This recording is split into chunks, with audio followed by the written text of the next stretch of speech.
DJ Calm Down TV. Very, very special guest today. Got my man Poetry. What's up now? What's going on, my brother? Peace, peace. What's up, Cashville? What's up, world? Hey, you got it, Yes, sir. Yes, sir. Good to be here. Now, we always start with the name. Tell me about the name Poetry. First, my name, I came up with the name. I had like 3 names. I'm an old school rapper, so the first name I had was Prince of Darkness, called P.O.D. Yeah. Then Big Daddy Kane, back in the day, used that for an album cover. And then, so I shortened it and changed it from Prince of Darkness to P.O.D., Poetry of Destruction.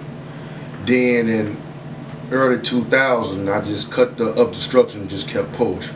Okay. And that's how I came up with the name Poetry. I think it fit me just well. Okay. Now you mentioned cats like Big Daddy Kane. How long you been rapping? Or when did you exactly start rapping? I started rapping when I was 15. Okay. In English class. Whites Creek School. No, Pearl Cone School. Now where you from? Where you from again, Cashville? I'm born and raised in Cashville, Tennessee at Vanderbilt Hospital. Yeah. 1974, July 9th. Okay. Yes, sir. So you just had a birthday not too long ago? Yes, sir. I sure did. Thank you, brother. Happy belated. Yes, sir. Thank you so much. Good to be here. Oh, yeah. Happy I made it, unlike a lot of brothers who couldn't, but it's all to the good. Okay. Now, let's go back. Tell me about growing up in Nashville. What part of town you grew up on? I'm born and raised in North Nashville, Kings Lane, North Nashville, Joe Johnson projects in particular. Okay. That was the best experience, was me growing up out in North Nashville. Made me a man. Yeah. You know, we had jackers, robbers, killers everywhere. You know, that wasn't nothing. Yeah. But I had family members that was doing the same thing like everybody else did, and it was a tough experience. I lost my father. My father got killed in '89 on Joe Johnson. My cousin Deshae Crutcher, I consider my twin, who influenced me to be a rapper back when I was doing demos. Okay. And he would let the whole projects hear him. I'd be in school, I come out from school, everybody, man, oh, your cousin Deshae, he plays your demo, you letting the whole Joe Johnson projects hear. He was my big #1 fan. Yeah. When he got killed in '94, then that's when, you know, stuff got real hectic and real serious for a brother. Yeah. And so that's why I'm still continuing today. Okay. Now, being from Nashville, you a Titans fan? I love the Titans, but I'm an Oakland Raiders fan. Yeah. But I love my Titans. They like my big brother and little brother. Yeah. I'm always gonna cheer for my Titans. They got the best jerseys in the NFL. Yeah. All the rappers wear, you know, Titans jerseys. They're the best jersey in the NFL. Well, hell yeah, I'm a Titans fan. I'm a chip for my Titans, but I'm an Oakland Raiders fan as well. So, okay.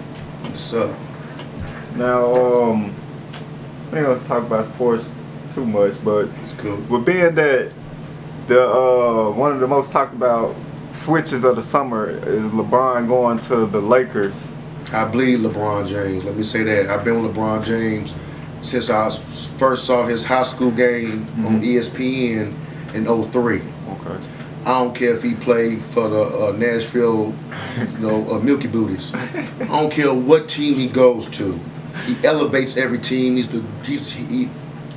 You know, to me, he's the embodiment of a perfect player. Yeah. He just don't have the right cast when we compare him to Jordan. Yeah. And I tell people, you put LeBron on those Chicago teams and put Jordan on those Cleveland teams, then what would you have?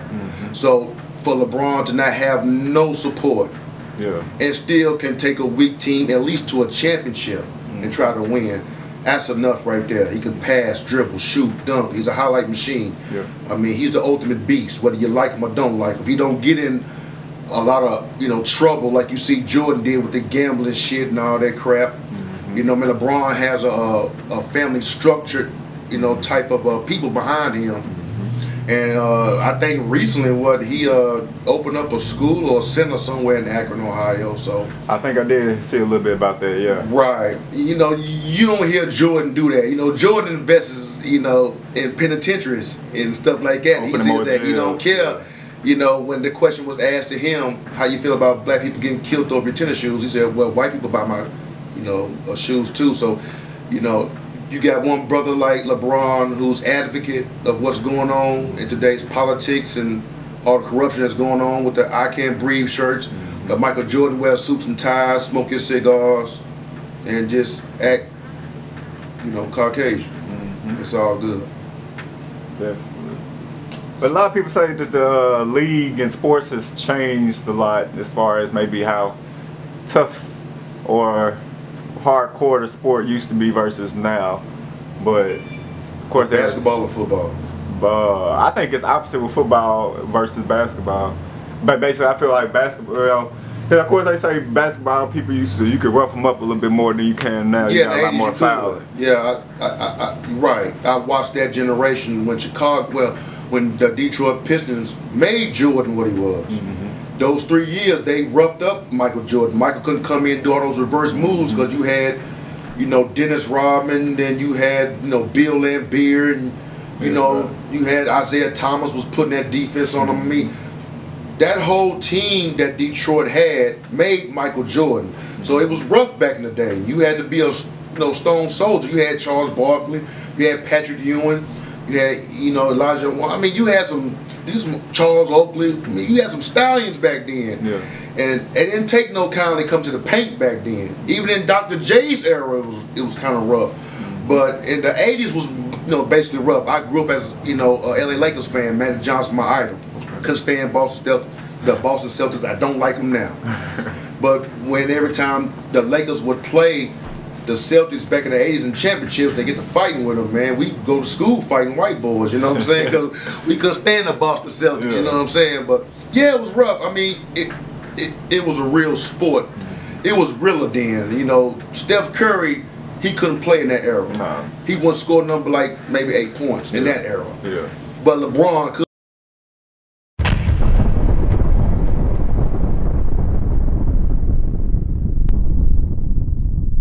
Peace, it's your boy Poetry, right here on Calm Down TV. Y'all calm down before we shut this shit down. It's Cashville's finest. Alright, peace.